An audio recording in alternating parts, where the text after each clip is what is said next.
Autoline Daily is brought to you by Bosch. The number of clean diesel models in North America will double by 2014. Bosch Clean Diesel. Good, clean, fun.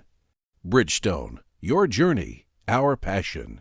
And by Dow Automotive Systems. Improving durability and increasing design flexibility with Betamate structural adhesives at dowbetamate.com.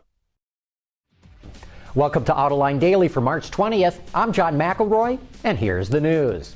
Looks like the gravy train is coming to an end in China. According to the China Association of Automobile Manufacturers, sales will not hit the government's 7% growth targets this year.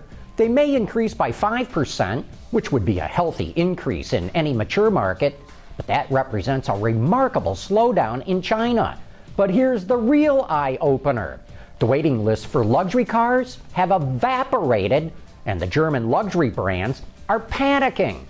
Bloomberg reports that Mercedes-Benz is discounting its S-Class in China by up to 25%. That translates to a $31,000 discount on the S600. The BMW 7 Series and Audi A8 have 20% discounts. And here's the real worry. Strong profit margins in China have helped the German luxury brands weather the downturn in Europe. Amazingly, Audi gets 30% of its profits from China. BMW gets almost half. Daimler's and BMW's stock took a pounding on the news, falling by more than 4% yesterday. China will remain a critically important market, but the days of whopping big profit margins are quickly coming to an end. And yet, there's good news for the Chrysler Group in China.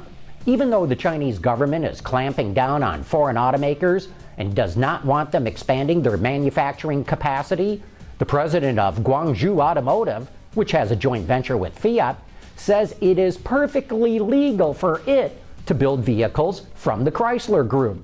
They're still discussing what and when, but we would bet the Jeep Grand Cherokee and Liberty would be the most logical products to make there.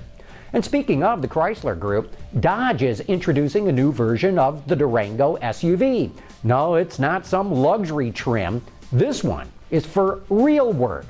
The Durango Special Service model is tailor-made for law enforcement and fire departments. Heavy duty is the name of the game here. The vehicle's brakes, battery, alternator, and cooling systems have all been improved. And the package is wrapped in a 5-year, 100,000-mile powertrain warranty. Inside, there are customizable storage compartments and special wiring for spotlights and other equipment.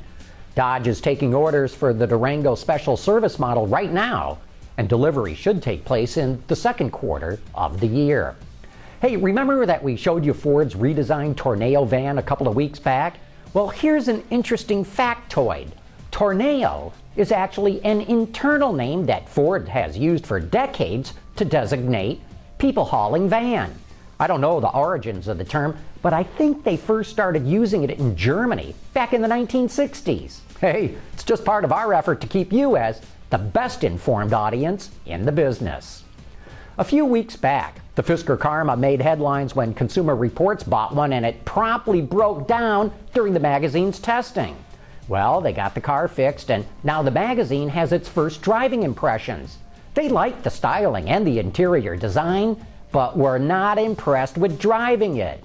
CR says that the Karma is a tight squeeze inside and that its obese 5,400 pounds hurt acceleration, agility, and fuel economy. The magazine also said display gauges went out and warning indicators popped up while they were driving it. So it's hard to imagine that the Karma is going to get glowing reviews from Consumer Reports. I'm Seamus McElroy in Las Vegas, Nevada, and coming up, a look at the all-new Hyundai Azera. Dow Automotive Systems, driving solutions in automotive, commercial transportation, and aftermarket with innovative products like Betamate structural adhesives. Lighter, stronger, safer. DowBetamate.com. The Hyundai Azera has failed to catch on in the American market. In fact, the company didn't even build any for the US last year. but Hyundai believes the all-new version will fit perfectly in its lineup. The Azera slots in perfectly in between our Sonata midsize sedan and Genesis mid-luxury sedan. Whereas the Sonata is more of a practical family vehicle, the Azera is more of a premium, comfort-oriented sedan. Front-wheel drive, of course, V6 powertrain. And our Genesis is a rear-wheel drive, V6, high-output V6 or high-output V8 powertrain. The Azera's 3.3-liter V6 comes with direct injection and is mated to a 6-speed automatic transmission. Fuel economy is 20 miles per gallon in the city and 29 on the highway. That translates to a combined rating of 23 miles per gallon, which Hyundai claims is best in class. In addition to the styling upgrade, the interior is also more refined than before. It offers best-in-class head and legroom for passengers in the front, ambient lighting, heated and cooled seats in the front, and heated seats for the rear. And it also comes with standard features like navigation, leather seats, and a leather-wrapped shift knob and steering wheel. While the previous Azera struggled in the US, Hyundai believes the improvements to the new model will make it more appealing. I think more than anything else with the Azera, before it was our old design philosophy, whereas for this new model, it's now employing our fluidic sculpture design language, which has already been proven to be very successful in the marketplace, that you see with the Elantra and our Sonata midsize sedans. So with this model, we feel like it will continue to build upon that success and be a destination product for move-up sedan buyers. There's just 2 trim levels for the Azera. The base model starts just under $33,000, and with the technology package, which adds features like a panoramic sunroof, a premium sound system, and 19-inch wheels, the price jumps to about $37,000.